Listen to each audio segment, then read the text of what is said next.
Hey guys, welcome back to this channel. Today we are going to cover the next process of management that is organizing. So इसके concept पर चलते हैं that what is organizing. So basically organizing function means a means for translating plans into action कि अपने plan को जो भी हमने planning की है उसको action में लाना. ठीक है, means for translating plans into action which involves organizing resources needed कि जितने भी रिसोर्स हैं उसे ऑर्गेनाइज करना है, optimum utilization of resources, translation of work into attainable task, empowering the workforce to accomplish this task, etc.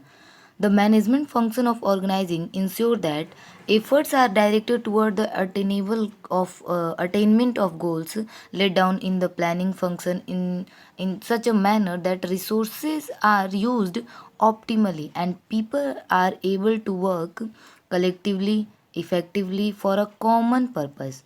So अगर इसके definition पे आए दैट व्हाट इज़ ऑर्गेनाइजिंग, तो मैंने कॉमन लैंग्वेज में समझा दिया है.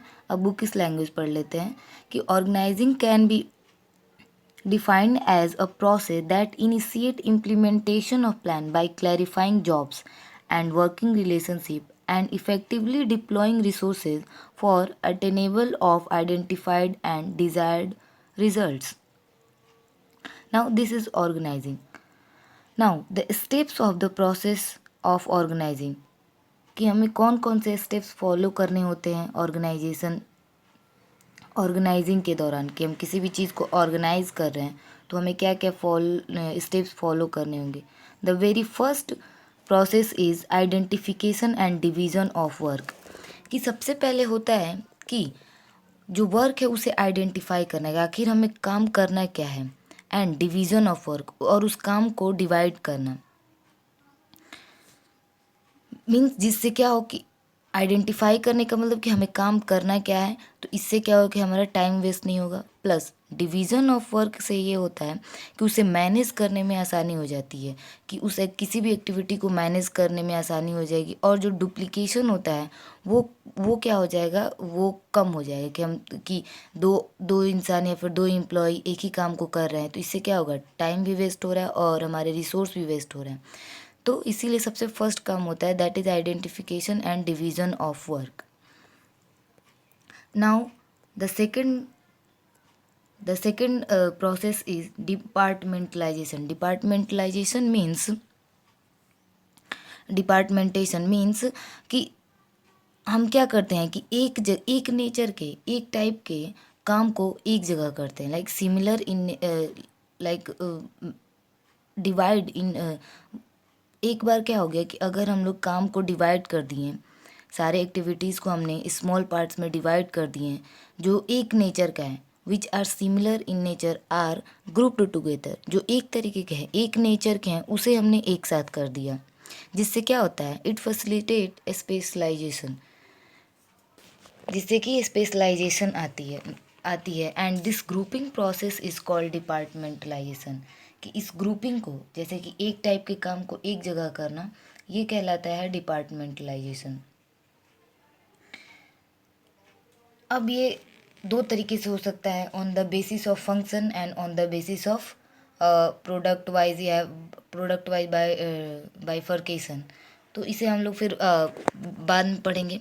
Now the next one is assignment of duty. Assignment of duty means giving duty कि जो एम्प्लॉय हैं उनको उनका काम देना, डेडिकेटिंग वर्क रिप्रेजेंटेटिंग कि किसको क्या काम करना है वो उनको वो काम असाइन करना. So it is necessary to define the work of different job position and accordingly allocate work to various employees कि जिसका जो काम है उसे एलोकेट करना है कि किसे क्या करना है. मीन्स असाइनमेंट ऑफ ड्यूटी से ये हो जाता है कि everyone know that who will do it कि कौन इस काम को करेगा. Now each employee is placed under the charge of an individual. Then jobs are allocated to the member of each department according to their skill and competency for effective performance. The work should be assigned to those who are best fitted to perform it well, कि उस job को उस employees को दिया जाता है जो उसे बहुत अच्छे तरीके से कर सके। इससे क्या होता है कि रिसोर्सेज का ऑप्टिमम यूटिलाइजेशन होता है, प्लस वो इफ़ेक्टिव तरीके से उसे परफॉर्म करेगा, उस जॉब को इफ़ेक्टिव तरीके से बहुत अच्छे तरीके से परफॉर्म करेगा। Now the next step is stabilizing reporting relationship. Means कि रिपोर्ट लेना, कि जिसको जो जो काम दिया गया है वो कैसा काम कर रहा है, किस तरीके से काम कर रहा है, उन सारी चीज़ों का रिपोर्ट लेना। who he has to take order from and whom he is accountable for। इससे क्या होता है कि each individual should also know who he has to take orders and to whom he is accountable, कि सबको ये पता होना चाहिए कि उसे किससे ऑर्डर लेना है, प्लस वो किसके प्रति अकाउंटेबल हो सकता है। इससे क्या होता है कि एक क्लियर रिलेशनशिप बनता है दोनों एम्प्लॉयज़ और बॉस के बीच, और कोऑर्डिनेशन बना रहता है सारे डिपार्टमेंट के बीच। तो ये सारे उसके कुछ बेनिफिट्स हैं। अब नेक्स्ट स्टेप पे चलते हैं, that is importance of organizing.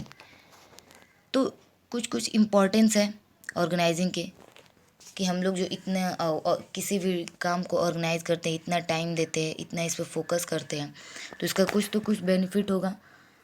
तो वो पॉइंट्स वो सारे बेनिफिट्स कुछ पॉइंट्स में दिए हुए हैं, एक एक करके हम देखेंगे। The very first one is benefits of specialization. जैसे कि एक बार क्या होता है कि अगर once leads to a systematic allocation of job amongst the workforce, this reduce the workload, कि ऐसा नहीं होता है किसी एक ही के ऊपर बहुत सारा काम नहीं दिया जाता है, सबको काम बांट दिया जाता है। इससे क्या होता है किसी एक इंसान के ऊपर बहुत ज़्यादा वर्कलोड नहीं आता है, और जब सभी के पास, सारे एम्प्लॉयज़ के पास इक्वल काम करने के लिए रहेगा, तो इससे क्या होता है कि प्रोडक्टिविटी इन्हेंस होती है। एंड एक ही काम को कोई भी इंसान या फिर कोई भी इम्प्लॉयज़ बार बार करता है, इससे क्या होता है स्पेशलाइजेशन है, तो वो उस काम में एक्सपर्ट हो जाता है।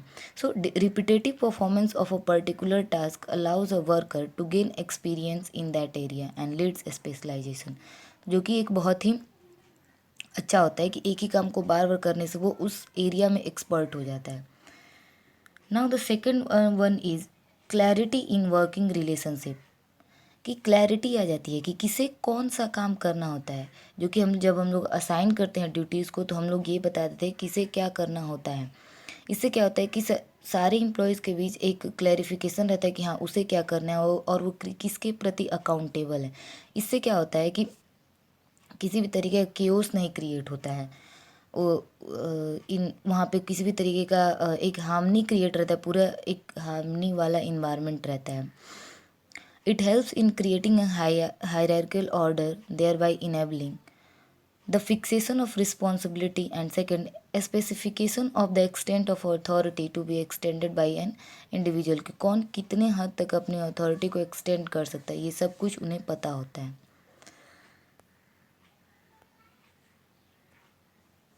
Now the third one is optimum utilization of resources। जैसे कि organizing leads to the optimum utilization of material, finance and human resources. अब एक बार क्या होता है कि अगर हम प्रॉपर तरीके से जॉब को असाइन कर दिए कि किसे क्या करना है, इससे क्या होता है अवॉइड्स ओवरलैपिंग ऑफ वर्क, कि एक काम को कोई दो इंसान नहीं कर रहा है, इस तरीके का ओवरलैपिंग ऑफ वर्क नहीं होता है। और इससे क्या होता है कि जो भी वो उस काम को कर रहा है वो अपना बेस्ट देगा उसे करने के लिए, जिससे क्या होता है that makes possible to the best use of resources and avoidance of duplication of work, and also it helps in preventing confusion and minimizing the wastage of resources and efforts. Now the next one is adaptation to change।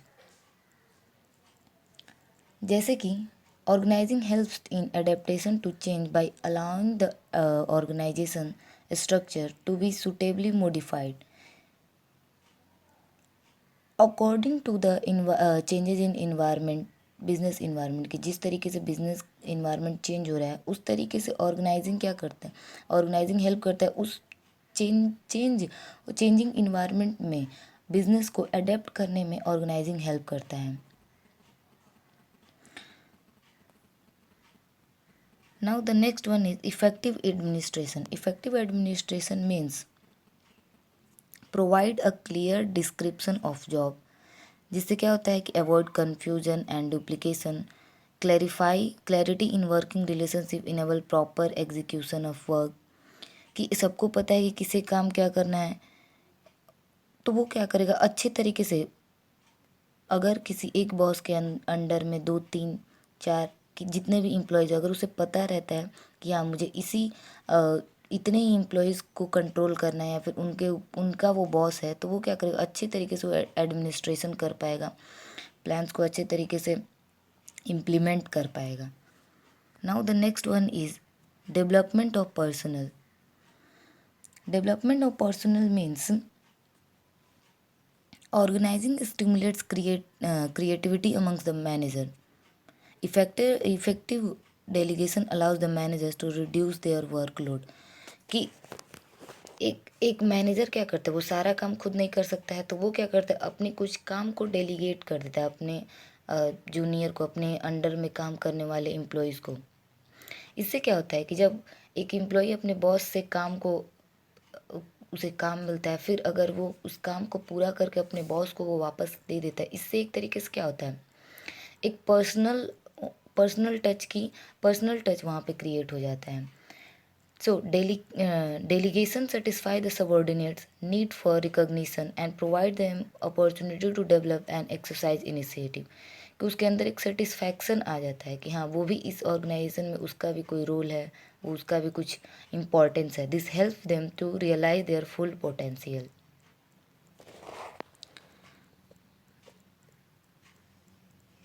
Now the next one is expansion and growth. Organizing help in the growth and diversification of an enterprise by allowing the business enterprise to add more job position, new departments and even new product lines. New geographical territory can be added to a current area of operation, and this will help to increase the customer base, sales and profit. तो इससे क्या होता है कि organizing help in growth and diversification of enterprise, वो नए नए challenges को टैकल करने के लिए वो आइडियाज़ देता है कि एक तरीके से अगर हम लोग ऑर्गेनाइज सब कुछ कर दिए तो अगर कोई भी प्रॉब्लम आती है तो वो किस पार्ट में आता है, किस डिपार्टमेंट में है, वो हम पता करके उसे जल्दी से टैकल कर लेंगे। और अगर हम अपने प्रॉब्लम्स को, अपने रिस्क को कम कर लेंगे तो क्या होगा, हमारा बिजनेस ग्रो करेगा। So now come to the organization structure. तो जितने भी हम लोग ऑर्गेनाइजिंग प्रोसेस में जितने भी हम लोग काम करते हैं, जितने भी स्टेप्स लेते हैं, ऑर्गेनाइजेशन स्ट्रक्चर एक उसका रिजल्ट होता है, that is an outcome of the organizing process. अगर हम बहुत अच्छे तरीके से जितने भी स्टेप्स हैं, ऑर्गेनाइजिंग प्रोसेस के जितने भी स्टेप्स हैं, उसे अगर हम अच्छे तरीके से करते हैं तो उसका एक इफ़ेक्टिव और बहुत ही अच्छा रिजल्ट होगा। और अगर उसे हम अच्छे तरीके से नहीं करते तो उसका एडवर्सली इफ़ेक्ट पड़ सकता है ऑर्गेनाइजिंग स्ट्रक्चर पे।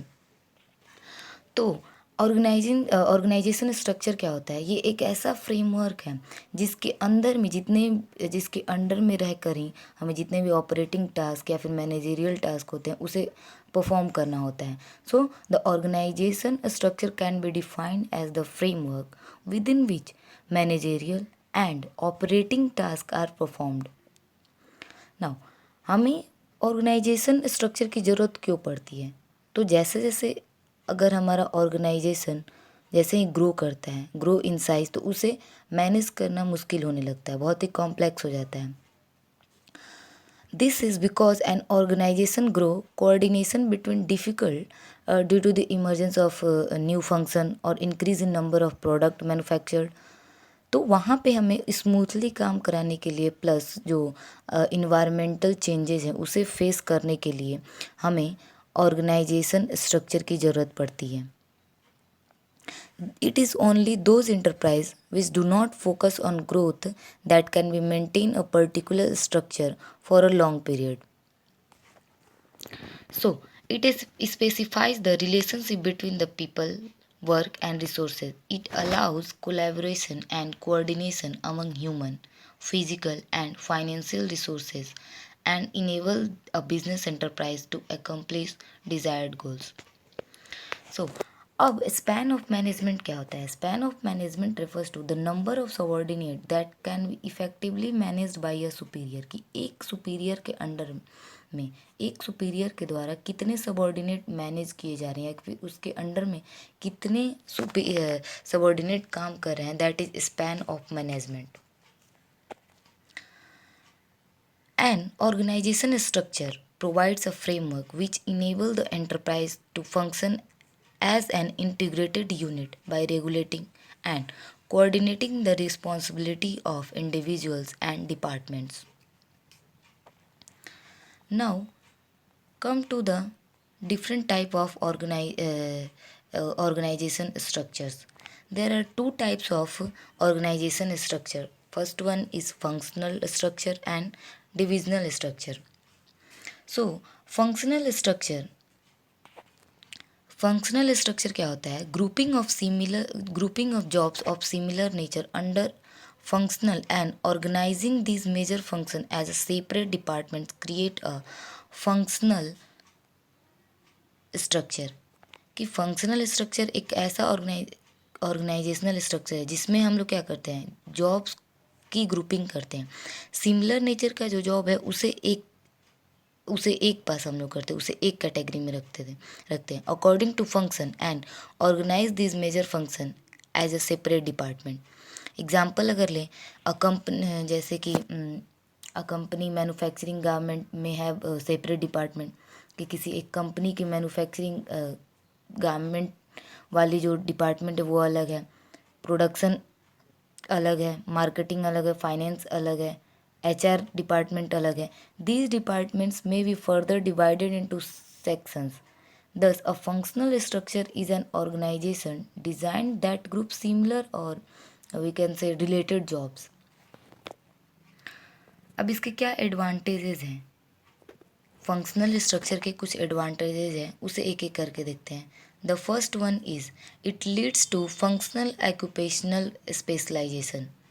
Occupational specialization means since the emphasis is placed on a specific function, यहाँ पे एक स्पेसिफिक फंक्शन पे बहुत ज़्यादा जोर दिया जाता है, जिसकी वजह से क्या होता है, it promotes efficiency in utilization of manpower as employees perform similar task within a department are able to improve performance. कि अगर एक एम्प्लॉय एक ही तरीके का काम कर रहा है तो वो क्या होगा, उस काम में बहुत ही स्पेशलाइज हो जाएगा. This is called functional occupational specialization. Now the second one is it promotes control and coordination because of similarity in task being performed. कि एक तरीके का काम सारे एम्प्लॉयज़ कर रहे हैं, एक बॉस के अंडर में जितने भी एम्प्लॉयज़ हैं वो एक तरीके का काम कर रहे हैं, तो वहाँ पे कंट्रोल करना, उनके साथ कोऑर्डिनेट करना बहुत ही ईजी हो जाता है. Now the third one is it helps in increasing managerial and operational efficiency and this result in increased profit. जिससे क्या होता है कि अगर मैनेजर लेवल पे प्लस ऑपरेशनल लेवल पे, दोनों लेवल पे ही बहुत अच्छे तरीके से काम अगर हो तो उससे क्या होता है कि प्रॉफिट इंक्रीज होगी. Now the next one is it leads to minimal duplication of efforts which result in economies of scale and lower cost. कि अगर बहुत अच्छे तरीके से काम हो रहा है, कि सब कोई अपना अपना काम कर रहा है, कहीं भी डुप्लीकेशन ऑफ वर्क नहीं हो रहा है कि एक काम को 2 लोग कर रहे हैं, 3 लोग कर रहे हैं, इससे क्या होगा कि हमारा जो काम है वो बहुत ही कम कॉस्ट पर हो जाएगा. हमारा जो भी प्रोडक्ट है या फिर सर्विस है वो बहुत ही कम कॉस्ट पर तैयार हो जाएगा. That result economies of scale. Next one is it makes training of employees easier as the focus is only one limited range of skill. कि जितने भी एम्प्लॉयज़ हैं उनको ट्रेन करना भी आसान हो जाता है, क्योंकि सबको एक ही तरीके की ट्रेनिंग देनी है, तो हम क्या कर सकते हैं कि एक साथ बहुत सारे एम्प्लॉयज़ को हम ट्रेन कर सकते हैं. Next one is it ensure that the different function get due attention. कि जितने भी डिफरेंट फंक्शन हैं वो अपना काम अच्छे तरीके से करेंगे और उनके सबका इक्वली फोकस, सबके ऊपर इक्वल फोकस बना रहेगा. Now come to the disadvantages. So the very first disadvantage is functional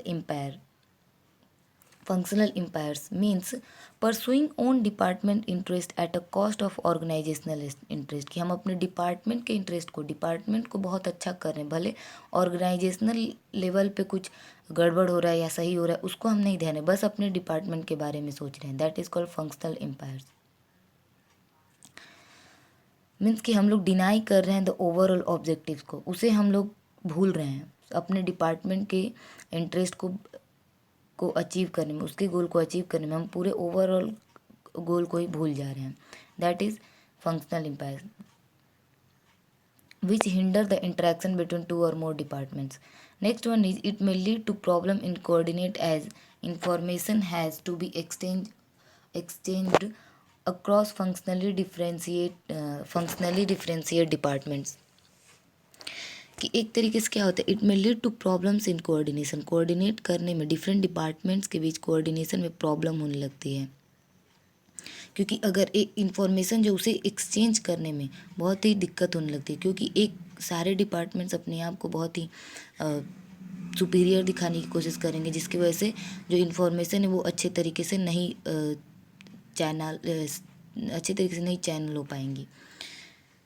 the next one is inter departmental conflict, कि जैसे कि एक दूसरे डिपार्टमेंट के अंदर ही कॉन्फ्लिक्ट पैदा हो जाएगा कि जो कौन डिपार्टमेंट अच्छा है, like the sales department insist a customer friendly design may cause difficulties in production. तो इस तरीके के बहुत सारे इंटर डिपार्टमेंटल कॉन्फ्लिक्ट हो सकते हैं। Next one is it may lead to inflexibility, inflexibility means कि कोई भी डिपार्टमेंट किसी और डिपार्टमेंट की नहीं सुनेगा, और it may lead to inflexibility as people with the same skill and knowledge base may be develop a narrow perspective and may not appreciate others' work point of view, कि unable to gather experience in diverse area, कि inflexibility होती है कि एक अगर employees एक area में काम करे तो उसे उसी एरिया में काम करना पड़ेगा, वो उसे और भी जितने डाइवर्स एक्सपीरियंस को गेन नहीं कर पाएगा, कि और सारे डिपार्टमेंट किस तरीके से काम करते हैं उन सारी चीज़ों को वो एक्सपीरियंस नहीं कर पाएगा। Now come to the suitability, तो फंक्शनल स्ट्रक्चर वहाँ पे सूटेबल होता है जहाँ पे अगर कोई भी ऑर्गेनाइजेशन बहुत बड़ा है, उसका साइज़ बहुत बड़ा है, तो वहाँ पे ये सूटेबल होता है, इसे अप्लाई करना सूटेबल होता है।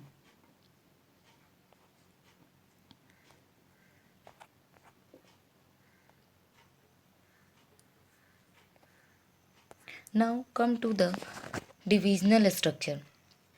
So divisional structure organization, the organization structure comprises of separate business unit or division. Each unit has a divisional manager responsible for performance and who has authority over the unit. Means divisional structure is an organization structure comprised of separate business unit or divisions, और इसको create किया जाता है on the basis of different products, geographical area, customer groups, इसके basis पर इसे divide किया जाता है। Generally man power is grouped on the basis of different product manufactured. अगर एग्जांपल लें तो लार्ज कंपनीज में वी हैव टू डिवीज़न से फुटवेयर, गारमेंट्स, तो इस तरीके के अगर बहुत सारे आपके डिफरेंट प्रोडक्ट्स हैं तो उतने आप डिपार्टमेंट्स उतने टाइप के अलग कर सकते हैं। And each division is multi function because with in each division function like production, क्योंकि सारे डिवीज़न में क्या होगा कि सब में प्रोडक्शन होगा। जैसे कि अगर जो एग्जांपल लेते कि एक कोई भी कंपनी है जो कि फुटवेयर में भी डील करती है एंड गारमेंट्स में भी, तो अब क्या होगा कि फुटवेयर में भी प्रोडक्शन होगा, मार्केटिंग होगा, फाइनेंस होगा, गारमेंट्स में भी प्रोडक्शन होगा, मार्केटिंग होगा, फाइनेंस होगा। तो हर डिवीज़न में मल्टी फंक्शन होता है। हाउएवर फंक्शन में भी vary across the division in according with the particular product line. So this is divisional structure, की प्रोडक्ट के ऊपर हम लोग उसे डिवाइड कर रहे हैं। जैसे यहाँ पे फ्लो चार्ट दिया हुआ है कि managing director cosmetic, garment, footwear and skin care की एक कंपनी है और वो इतने सारे प्रोडक्ट में डील करती है, like cosmetic, garment, footwear,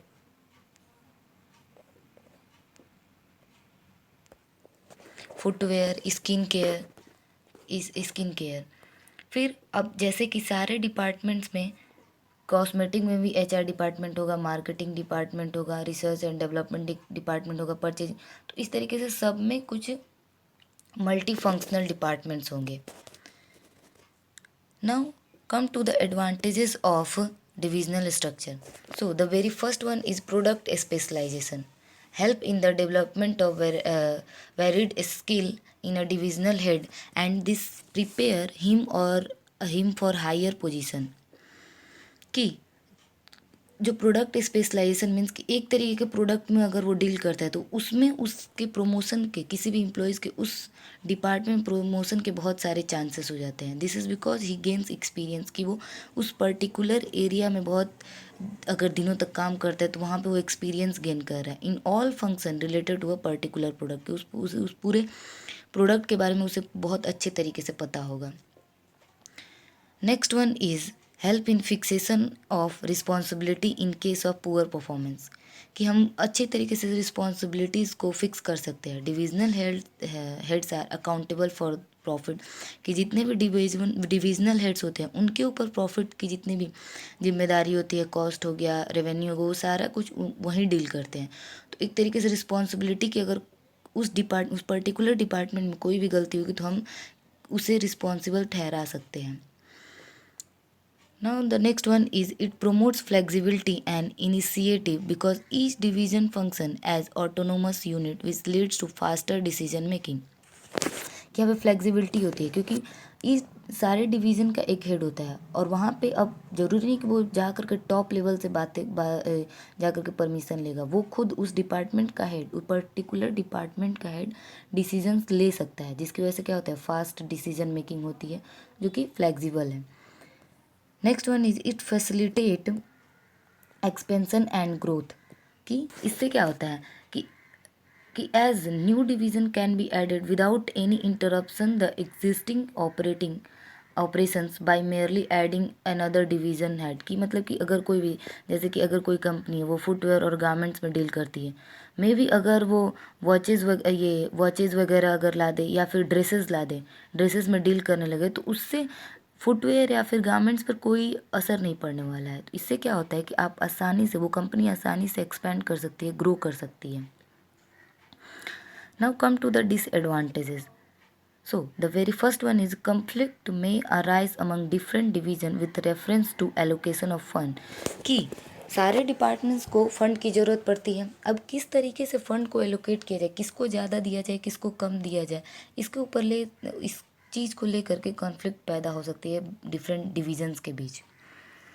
next one is it may lead to increase in cost. इससे क्या हो सकता है ये कि एक काम को बहुत सारे, जैसे कि एक ही काम को बहुत सारे एम्प्लॉयज़ कर रहे हैं, डुप्लीकेशन ऑफ वर्क हो रहा है यहाँ पे डिफरेंट चीज़ों का.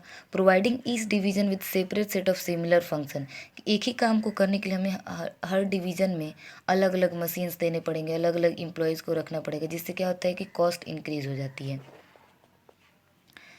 थर्ड वन इज़ इट में इग्नोर ऑर्गेनाइजेशनल इंटरेस्ट में. इट प्रोवाइड्स मैनेजर कि हर डिपार्टमेंट्स अपने आप को सुपीरियर दिखाने की, हर डिवीज़न अपने आप को अच्छा दिखाने में हो सकता है कि वो पूरे ऑर्गेनाइजेशनल इंटरेस्ट को ही भूल जाए, उसको इग्नोर करना स्टार्ट कर दे.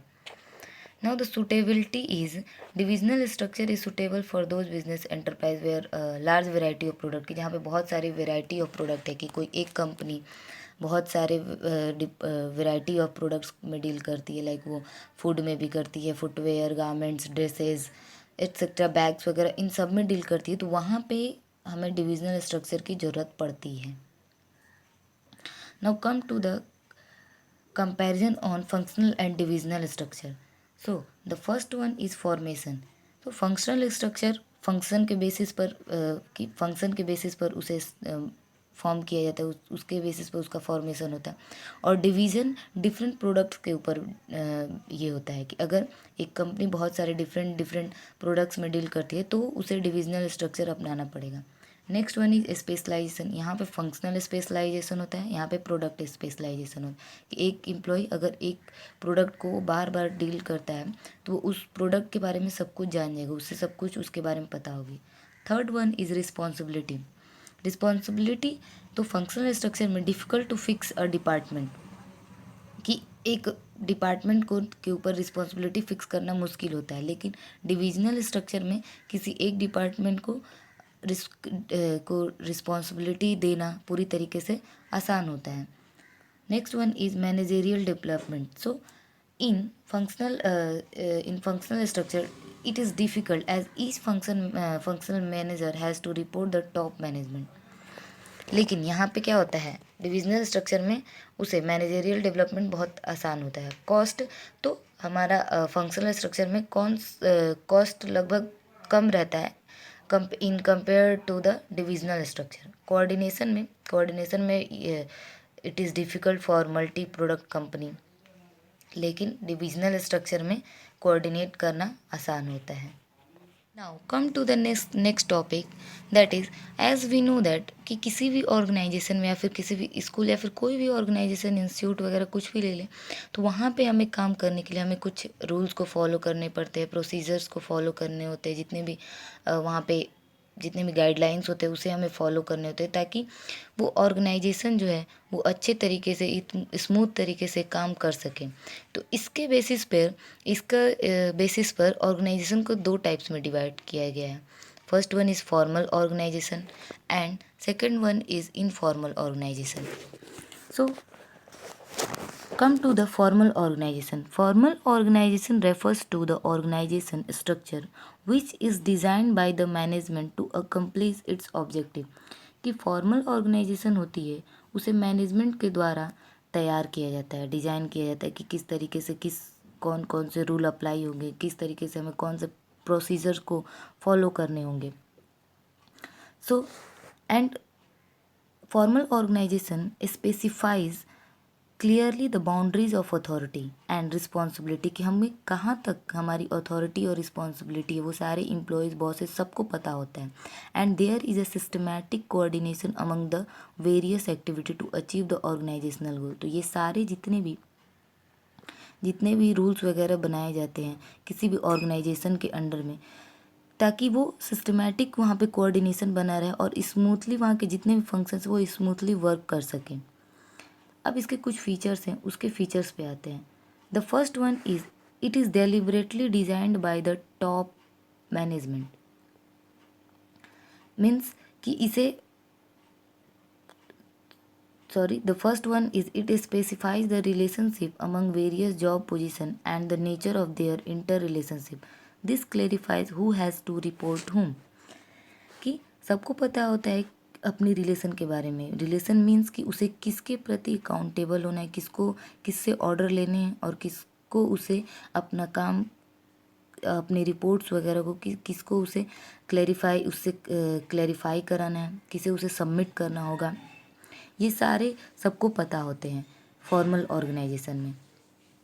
Next one is it is a means to achieve the objective specific in the plan as it laid down rules and procedure essential for achievement.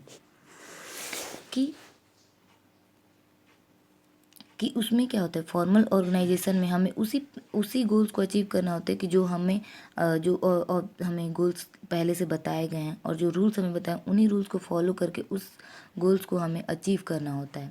Next one is it is efforts of various departments are coordinate interlinked and integrated through the formal organization. कि formal organization में क्या होता है कि जितने भी different departments होते हैं वो आपस में कोऑर्डिनेट करके चलते, इंटरलिंक्ड होते हैं, आपस में एक दूसरे का साथ देते हैं. Next one is it is deliberately designed by the top management. कि ये एक सोच समझ करके तैयार किया गया रूल्स होता है, जो टॉप मैनेजमेंट सोच समझ करके अपने दिमाग को क्या अच्छा है क्या बुरा है उन सब चीज़ों को ध्यान में रखते हुए इसे तैयार करती है, जितनी भी गाइडलाइंस होती हैं उसे तैयार करती है. Next one is it places more emphasize on structure and work to be performed rather than on interpersonal relationship among the employees. की उसे कोई मतलब नहीं है कि एम्प्लॉयज़ का आपस में क्या रिलेशन है, उसे बस अपने स्ट्रक्चर के बारे में पता होता है और अपने काम को पूरा होने से मतलब है, किसी भी तरीके से मेरा काम पूरा हो जाना चाहिए. Now come to the advantage of formal organization. कि फॉर्मल ऑर्गेनाइजेशन के क्या एडवांटेजेस हैं.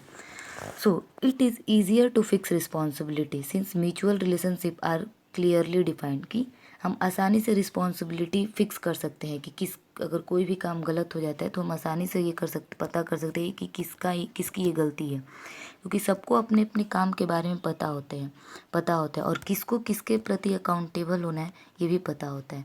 तो जिससे भी अगर कोई भी गलती हुई या फिर कोई अच्छा काम हुआ तो उसे हम पता कर सकते हैं कि कौन किया।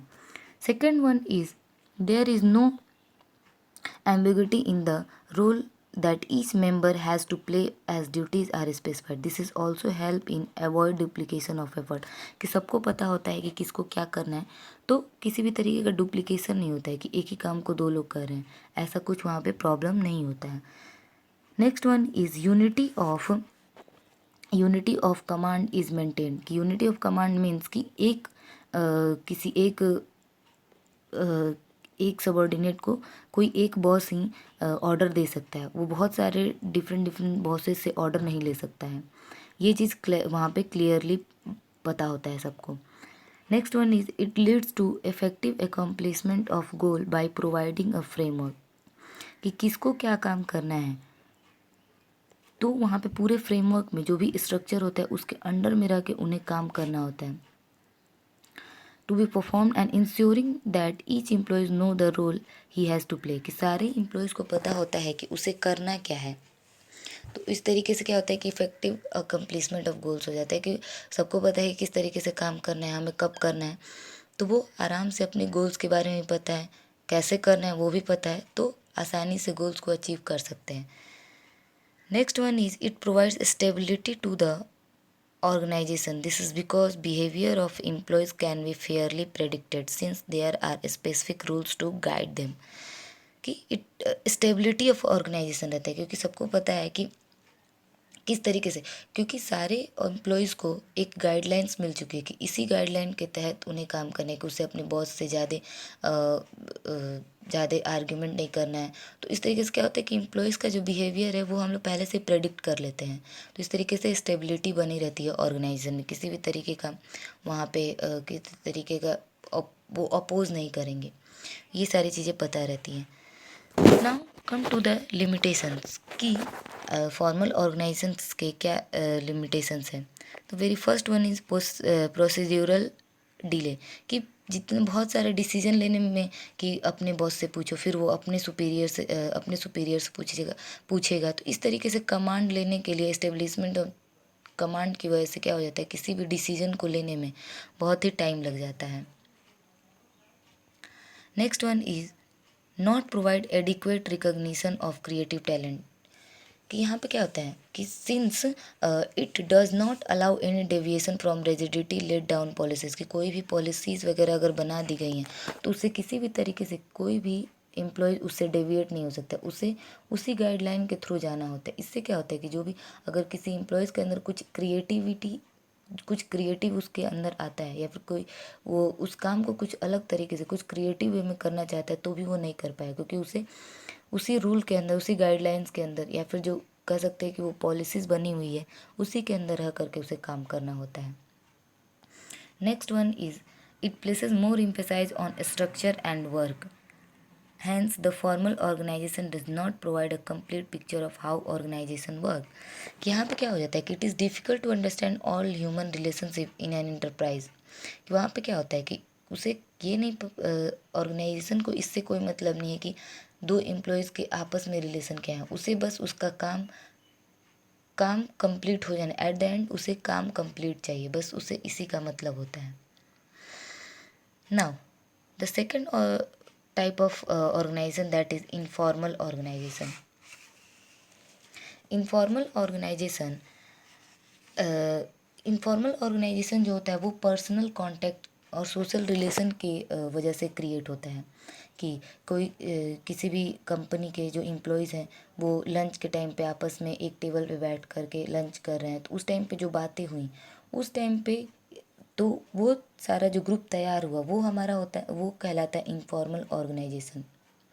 So it is a network of personal and social relation within the formal organization arising spontaneously as people associated with another, कि जैसे ही वो एक दूसरे से कुछ 2-4 लोग बैठे बातें करने स्टार्ट किए तो वहाँ पे एक पर्सनल इंटरेक्शन की वजह से इनफॉर्मल ऑर्गेनाइजेशन अपने आप तैयार हो जाता है, स्पॉन्टेनियसली तैयार हो जाता है। वो उसे डिलिबरेटली या फिर सोच समझ करके बहुत अच्छे तरीके से ऐसे तैयार नहीं किया तो वो अपने आप तैयार हो जाता है। Informal organization emerge from within the formal organization, कि ये फॉर्मल ऑर्गेनाइजेशन के अंदर ही ये तैयार होता है। जैसे कि कंपनीज जो क्या हो गई वो फॉर्मल ऑर्गेनाइजेशन है, और जो लंच के टाइम पे जितने भी इम्प्लॉयज़ बैठ करके वहाँ बातें कर रहे हैं तो वो आपकी हो गई इनफॉर्मल ऑर्गेनाइजेशन। अब इसके फीचर पे आते हैं कि इसका फीचर क्या है। An informal organization originates from within the formal organization as a result of personal interaction among employees, कि जैसे ही एम्प्लॉयज़ पर्सनल इंटरेक्शन करते हैं, वो चाहे कोई भी हो सकता है, एक बॉस और एक सबॉर्डिनेट भी हो सकता है, तो उनके पर्सनल इंटरेक्शन की वजह से इनफॉर्मल ऑर्गेनाइजेशन क्रिएट होता है। Second one is standard of behaviour evolve from group norms, कि ऐसा कुछ नहीं है कि यहाँ पे कुछ पहले से ही तैयार किया हुआ, ये आपके बिहेवियर के ऊपर इसके नॉर्म्स तैयार हो, इसके स्टैंडर्ड ऑफ बिहेवियर वो ग्रुप नॉर्म्स के ऊपर तैयार होते हैं। Third one is independent channel of communication without specific direction of flow of ऐसा कुछ नहीं है कि वहाँ पे जो लोग बातें कर रहे हैं तो वहाँ पे वो बॉस को पहले ये करे कि ये पहले बोलेंगे फिर हम बोलेंगे, इस तरीके से नहीं। सब कोई इंडिपेंडेंट होते हैं, अपनी बातों को रख सकते हैं। वहाँ पे किसी भी तरीके कोई चैनल हमें फॉलो नहीं करना होता है अपनी कम्युनिकेशन को आगे बढ़ाने के लिए। Next one is it emerge spontaneously, कि ये इसको जानबूझ के तैयार नहीं किया जाता, इसे सोच समझ के नहीं तैयार किया, तो ये अपने आप तैयार हो जाता है। जैसे ही कोई 2-4 एम्प्लॉयज़ आपस में बैठे तो उनके बातों से वो तैयार हो जाता है। Next one is it has no definite structure, इसका कोई एक डिफिनिट स्ट्रक्चर नहीं होता है कि हाँ एक कोई ग्रुप है, इनफॉर्मल ऑर्गेनाइजेशन है तो उसमें सिर्फ एम्प्लॉयज़ रहेंगे या फिर सिर्फ बॉस रहेंगे, ऐसा कुछ नहीं है। वहाँ पे कोई ऐसा स्ट्रक्चर नहीं होता है, कुछ भी गाइडलाइंस नहीं होती है। वहाँ पे कोई भी आ सकता है, कोई भी जा सकता है। Now come to the advantages, the formal organization offers many advantages, कि इसके ये कुछ एडवांटेजेस हमें देता है। That first one is fast spread of information as well as quick feedback, कि बहुत जल्दी क्या हो जाता है, इंफॉर्मेशन जो भी रहता है वो बहुत ही जल्दी फैल जाता है, और प्लस उसका जो फीडबैक है कि उस इंफॉर्मेशन का क्या बुरा या क्या अच्छाई है, वो सारी चीज़ें बहुत ही जल्दी फीडबैक भी मिल जाती है, जो कि यहाँ पे कोई किसी भी तरीके का चैनल फॉलो नहीं करना होता है। Now the next one is it helps to fulfil the social needs of the member, कि जो इनफॉर्मल ऑर्गेनाइजेशन होती है वो सोशल नीड्स को पूरा करती है। Social because human is a social animal, तो उसे सोसाइटी में रहना पसंद होता है, वो आइसोलेशन में नहीं रह सकता है, वो लोगों से लिंक अपने आप को लिंक करना, अपने लाइक माइंडेड पीपल एक साथ रहना चाहते हैं, जिसकी वजह से क्या होता है कि वो अपने इन्हांसेस देयर जॉब सेटिस्फेक्शन, वो अपने जॉब से क्या हो जाएगा सेटिस्फाई, अगर उसे अपने तरीके के अपने टाइप के सोचने वाले लोगों से अगर वो बातें करते हैं उनके साथ रहता है तो। Third one is compensation for inadequacy in the formal organization. It contributes towards the fulfillment of organizational objective, कि इससे क्या होता है, एक तरीके से वो ऑर्गेनाइजेशन का ही काम आसान होता है। अगर एग्जांपल ले तो employees reaction towards the plan, कि किसी भी तरीके का अगर कोई प्लान या फिर कोई भी पॉलिसी ऑर्गेनाइजेशन के अंदर आई है तो उसका क्या उस प्लान का एम्प्लॉयज़ का क्या रिएक्शन है उस प्लान के ऊपर, तो उसे हम आसानी से टेस्ट कर सकते हैं बाय इनफॉर्मल ऑर्गेनाइजेशन, क्योंकि इनफॉर्मल ऑर्गेनाइजेशन में सब कोई अपनी बातों को खुल कर रखता है, उसे किसी भी तरीके का डर नहीं रहता है, तो कोई भी प्लान या पॉलिसी आती है तो उसका फीडबैक भी हमें आसानी से मिल सकता है। Now come to the disadvantages, कि इनफॉर्मल ऑर्गेनाइजेशन के क्या क्या डिसएडवांटेजेस हैं। सो फर्स्ट वन इज इससे ज़्यादातर क्या होता है कि अच्छी बातों के बजाय यहाँ इनफॉर्मल ऑर्गेनाइजेशन में र्यूमर्स ज़्यादा फैलते हैं, फालतू बातें ज़्यादा फैलते हैं, जिसकी वजह से क्या होता है कभी कभी बहुत ही डिस्ट्रक्टिव सिचुएशन, बहुत ही एक अपोजिट सिचुएशन क्रिएट होने लगता है ऑर्गेनाइजेशन में। इट में ऑल्सो डिले और रिस्ट्रिक्ट ग्रोथ, जिसकी वजह से क्या होता है कि ग्रोथ को भी रिस्ट्रिक्ट कर सकता है, कि कोई भी अगर पॉलिसी आई तो उसे एम्प्लॉयज़ क्या करेंगे, आपस में बातें करके उसको रोकने की कोशिश करेंगे। हो सकता है कि उस ग्रुप में कोई बॉस भी है तो वो जा करके उसको रोक दे, तो इस तरीके से क्या होता है कि डिले होता है। Third one is it pressurize member to conform the group expectation, कि एक तरीके से एम्प्लॉयज़ के ऊपर प्रेशर भी रहता है। This can be harmful to the organization if the norms set by the groups are against the organizational interest, कि अगर कोई ऐसा इनफॉर्मल ऑर्गेनाइजेशन बन गया है जो कि उस ऑर्गेनाइजेशन के अपोजिशन में रह का ओपोजिशन का अपोजिट में रहता है, सॉरी, कि अपोजिट में रहता है। कोई भी अगर पॉलिसी आती है उसको वो अपोज करता है, तो इससे क्या होता है कि एक तरीके से किसी भी डिसीजन को लेने में डिले होगा, प्लस मेंबर्स के ऊपर एक तरीके से बहुत ही उल्टा असर पड़ेगा। So we can say informal organization can not be altogether, हम उसे हटा नहीं सकते हैं। किसी भी फॉर्मल ऑर्गेनाइजेशन से हम इनफॉर्मल ऑर्गेनाइजेशन को हटा नहीं सकते हैं, बट हम उसका कुछ फ़ायदा ले सकते हैं। उससे best it would be in the best interest of the organization. अगर वो है तो हम उसे क्या कर सकते हैं, उस मेंबर को आइडेंटिफाई कर सकते हैं, उससे हम कुछ उसको बातें कर सकते हैं। अगर वो अच्छे हैं तो ठीक है, अगर उनके वो कुछ ऑर्गेनाइजेशन के अपोजिट में जाकर काम कर रहे हैं तो उन्हें कुछ हमें ट्रेनिंग देने की ज़रूरत पड़ती है। The knowledge of such group can be use for gather their support and consequently to the improve organization performance, की जो भी इनफॉर्मल ऑर्गेनाइजेशन है उनके नॉलेज से हम कुछ अपने ऑर्गेनाइजेशन के हित में उसको यूज़ कर सकते हैं। और भी हो सकता है कि हमें अगर किसी ऑर्गेनाइजेशन को कोई भी अपना प्लान या पॉलिसी को बहुत जल्दी बहुत सारे लोगों तक उसे पहुंचाना है, तो वो क्या कर सकते हैं, उसे इनफॉर्मल ऑर्गेनाइजेशन में उसे डाल सकता है और उसके थ्रू उसे चैनलाइज करा सकता है। तो ये सब उसके कुछ और फ़ायदे हो सकते हैं, क्योंकि हम उसे हटा नहीं सकते हैं। फॉर्मल ऑर्गेनाइजेशन से इनफॉर्मल ऑर्गेनाइजेशन को हम हटा नहीं सकते हैं। Now come to the most important topic of this chapter, that is delegation. So, what is delegation? Delegation refers to the downward transfer of authority from a superior to subordinate. Means कि एक boss के द्वारा या फिर एक superior के द्वारा अपने काम को अपने सबॉर्डिनेट को सौंपना, दैट इज़ डेलीगेशन। कि अपने काम को अपने सबॉर्डिनेट को वो सौंप रहा है, that is delegation. Delegation is the transfer of authority from superior to subordinate and creation of accountability for performance which helps a manager to extend his area of operation, कि और एक तरीके का अकाउंटेबिलिटी भी क्रिएट करना, means कि उसके प्रति जवाबदेही भी, कि हाँ वो काम कर रहा है तो उसकी रिस्पॉन्सिबिलिटी होनी चाहिए कि वो किस तरीके का काम कर रहा है।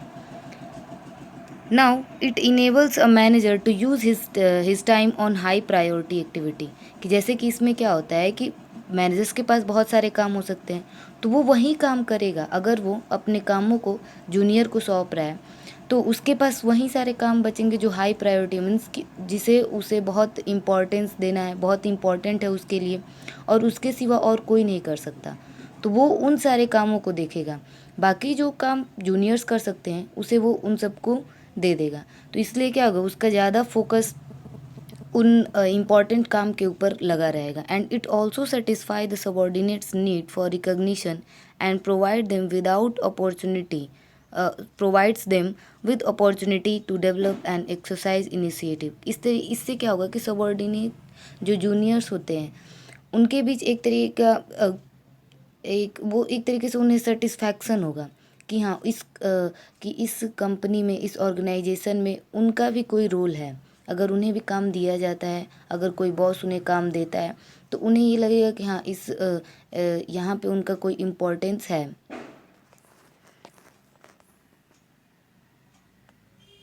Now come to the elements of delegation. तो एलिमेंट्स में डेलीगेशन के 3 एलिमेंट्स है, that is authority, responsibility and accountability. तो सबसे फर्स्ट अथॉरिटी को पढ़ते हैं। What is authority? Authority refers to the right of an individual to command his subordinate and take action within the scope of his position. Authority means कि किसी एक individual को उसके पास ये राइट है कि वो अपने जूनियर्स को कमांड दे सके, उसे ऑर्डर दे सके, दैट इज़ अथॉरिटी, और उनसे काम करा सके। अब ये अथॉरिटी किस तरीके से स्टार्ट होता है, तो ये स्टार्ट होता है आपका स्केलर चेन की वजह से। और authority arises from the established scalar chain. Scalar chain में क्या होता है कि एक जूनियर है, फिर उसका कोई बॉस है, फिर उसका कोई बॉस है, तो इस तरीके, तो यहाँ यहीं से स्टार्ट होता है authority. Authority flows from top to bottom, कि अथॉरिटी टॉप टू बॉटम आती है, मीन्स कि बॉस जो है वो अपने जूनियर को जूनियर को कमांड देता है, ऑर्डर्स देता है, तो ये टॉप टू बॉटम फ्लो करता है। Now come to the now authority relationship help to maintain order, कि ये ऑर्डर मेंटेन करने में भी हेल्प करता है कि किस तरीके से किस किस जूनियर को, किस बॉस से, किस सबॉर्डिनेट को, किस सुपीरियर से ऑर्डर्स लेने हैं, किससे कमांड लेने हैं, और किसके प्रति उसे मीन्स किसे अपने काम को उसे सौंपना है, वो सारी चीज़ें क्लियर रहती हैं, तो यहाँ पे कन्फ्यूजन नहीं होता है। And authority determines the superior subordinate relationship, means किससे पता चलता है कि कौन सुपीरियर है और कौन सबॉर्डिनेट है। Wherein superior communicate his decision to the subordinate, expecting compliance from him, and the subordinate execute the decision as per the guidelines. It must be noted that authority is restricted by law and the rules and regulation of the organization. Means कि authority जो रहती है वो उस organisation ने जितने भी rules बनाए, गाइडलाइंस बनाए, उसी के अंडर में रह के उसे काम करना होता है। ऐसा नहीं कि बॉस जो है वो सारा काम अपने सुपीरियर को दे दे रहा है, या फिर वो उनसे कुछ गलत चीज़ें करा रहा है, तो ये नहीं करा सकते, क्योंकि वो जो अथॉरिटी होती है वो लॉ कुछ रूल्स को उससे फॉलो करना है, तो उसी के अंडर में रह के हमें अथॉरिटी देनी होती है, हमारे पास वो अथॉरिटी रहती है। Now come to the second element, that is responsibility. So responsibility is obligation of a subordinate to properly perform the assigned duty. कि अब क्या होता है, पहले वाला था कि बॉस का काम था, now this one is for subordinate, कि उसका एक ऑब्लिगेशन, एक कर्तव्य बन जाना कि उसको जो बॉस ने जो काम दिया है उसे अच्छे तरीके से कंप्लीट करना, और ये भी आपका सुपीरियर सबॉर्डिनेट रिलेशनशिप के ही कारण अराइज होता है। And because the subordinate is bound to perform the duty assigned to him by his superior, कि ये क्या हो जाता है, बाउंड हो जाता है, मीन्स को उसे करना ही करना है, उसे बॉस ने काम दिया है तो उसे करना ही करना है। दस रिस्पॉन्सिबिलिटी फ्लोज अपवर्ड, मीन्स ये नीचे से ऊपर की ओर जाता है, कि कोई एक सबॉर्डिनेट है, वो काम करके वो जो भी उसे ड्यूटी असाइन किया गया है वो उसे कंप्लीट करके अपने बॉस को, अपने सुपीरियर को सौंप रहा है। That's why it flows from upward, downward to upward.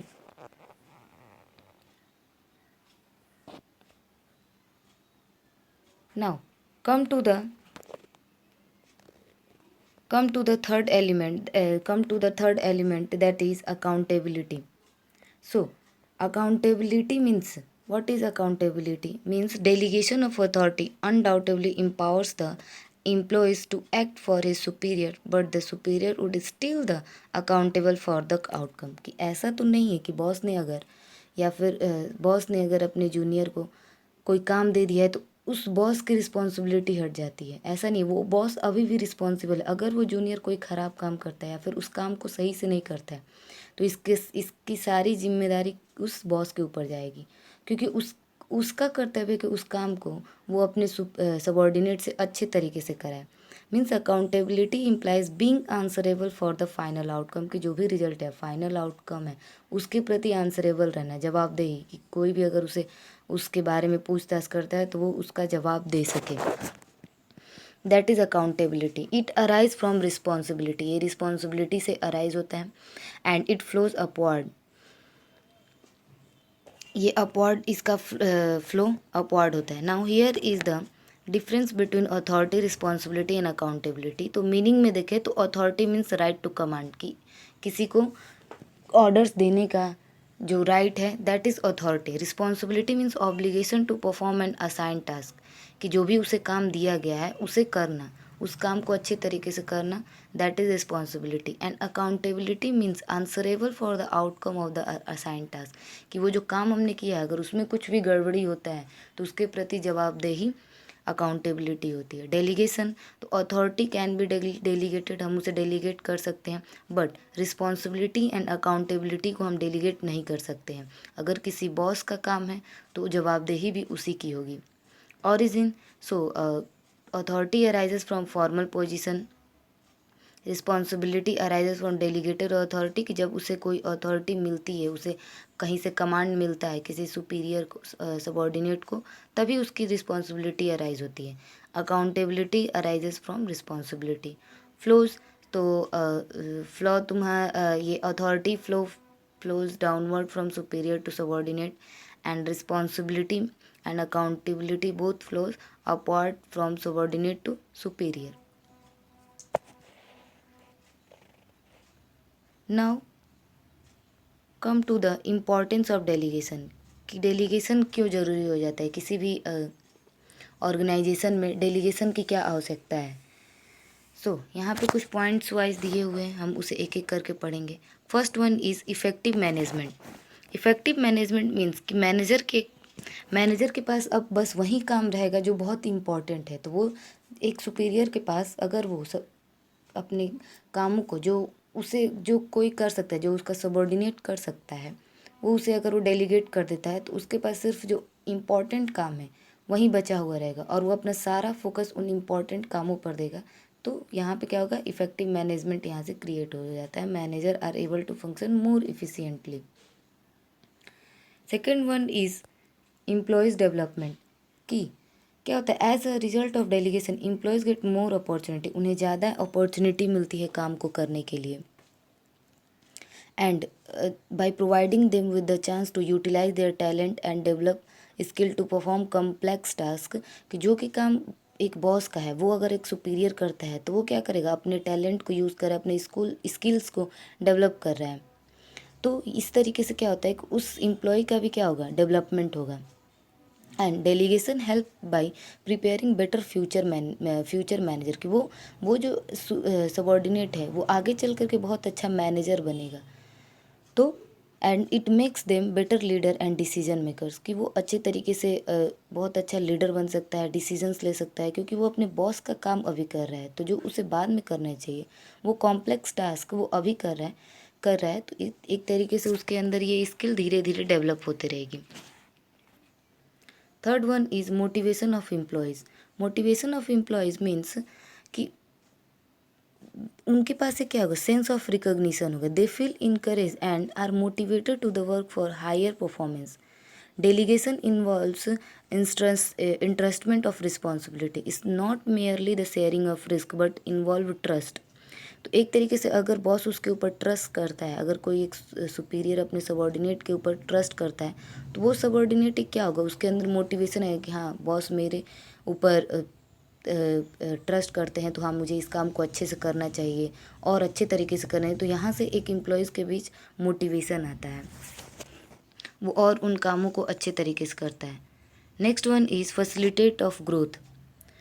तो ग्रोथ की किस तरीके से फैसिलिटेट करता है, delegation help in the growth and expansion of an organization by providing a ready trained and experience workforce to take up leading position in new ventures. जो कि juniors पहले ही क्या कर रहे हैं, एक बॉस का काम कर रहे हैं, तो उन्हें बिना ट्रेन किए हुए ही वो क्या हो जाएंगे, बॉस का जितन जो भी उनके लीडर की क्वालिटी होती है वो उनके अंदर आ जाएंगे। तो एक क्या होगा, एक उस ऑर्गेनाइजेशन के लिए अपने आप रेडीमेड मैनेजर्स तैयार हो जाएंगे, वहाँ उसे ट्रेन करने की कोई ज़रूरत नहीं पड़ेगी। Next one is basis of management hierarchy. Basis of management hierarchy means delegation of authority stabilize superior subordinate relationship, which are basis of hierarchy of management. And the extent of delegated authority decides the power that each job position enjoy the organization, and it also determines who has to report to whom. तो एक तरीके से hierarchy create हो जाता है कि सबको पता होता है कि किसे ऑर्डर लेना है और किसे हमें अपने कामों को करके कंप्लीट करके देना है। Next one is better coordination. Better coordination किस तरीके से होता है कि the element of delegation namely authority, responsibility and accountability help in defines the power, duties and answerability, कि एक तरीके से क्या होता है कि अगर डेलीगेशन होगा तो सबको पता होगा किसके पास ज़्यादा पावर है, किसकी ज़्यादा ड्यूटी है और कौन इसके लिए आंसरेबल होगा। तो इस तरीके से जो कामों के ड्यूटीज़ का जो ओवरलैपिंग होता है वो कम हो जाएगा एंड डुप्लीकेशन ऑफ एफर्ट्स वो भी कम हो जाएगा कि एक काम को कोई 2 लोग कर रहे हैं, ये सारी चीज़ें कम हो जाएगी। इससे क्या होगा कि बेटर कोऑर्डिनेशन बना हुआ रहेगा उस पूरे ऑर्गेनाइजेशन के बीच।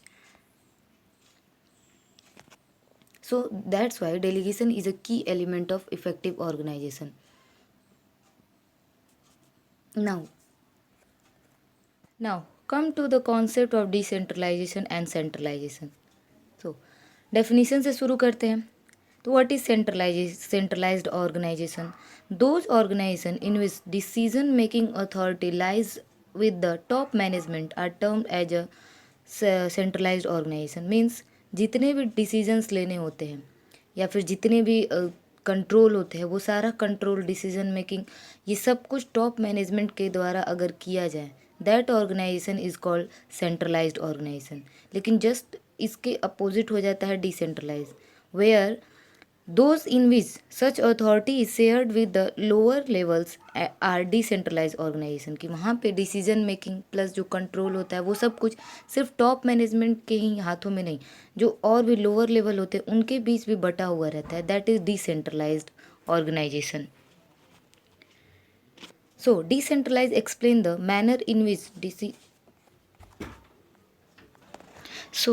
decentralization explains the manner in which decision making responsibility are divided among hierarchy level।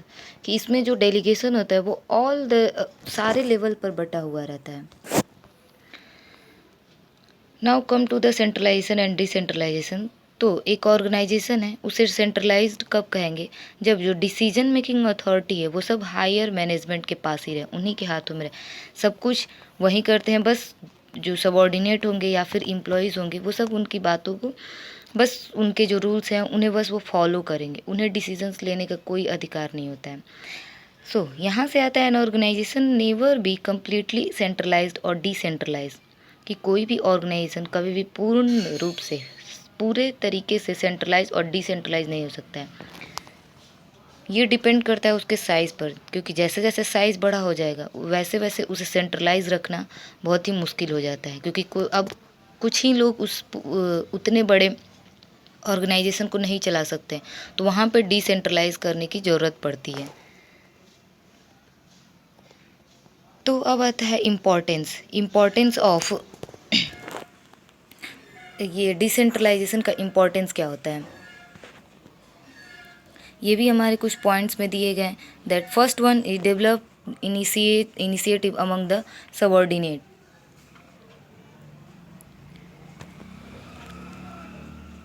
तो decentralization helps to promote self reliance and confidence among the subordinate.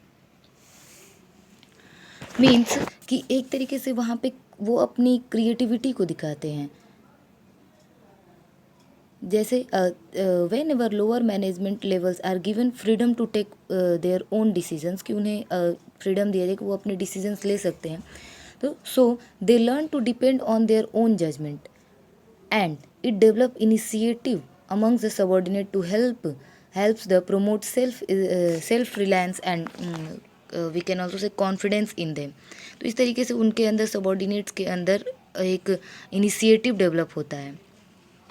Now the second one is develops managerial talent for the future. जैसे कि decentralization gives subordinate a chance to prove their ability. कि decentralization में अगर उन्हें किसी subordinate को ये chance दिया जाता है कि वो कि उन्हें डेलीगेट की जाती है अथॉरिटी, तो उनको एक चांस मिलता है कि वो अपने एबिलिटी को, अपने क्रिएटिविटी को, जो भी उनके अंदर क्रिएटिविटी है उसे वो दिखा सकें। तो इससे क्या होता है कि decentralize policy helps to identify those executive who have very necessary potential to become dynamic leaders and it also helps to identify those who may not successfully in assuming greater responsibility। तो इस तरीके से talent पहचानने में मदद करता है। Now next one is quick decision making.